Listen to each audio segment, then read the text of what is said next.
سأصليه سقر وما أدراك ما سقر لا تبقي ولا تذر لواحة للبشر عليها 19 وما جعلنا أصحاب النار إلا ملائكة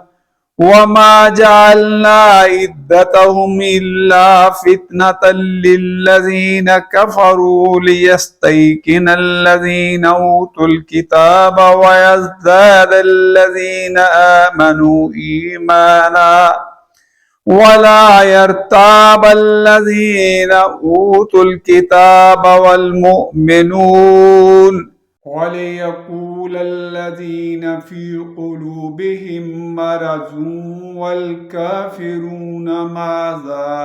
أراد الله بهذا مثلا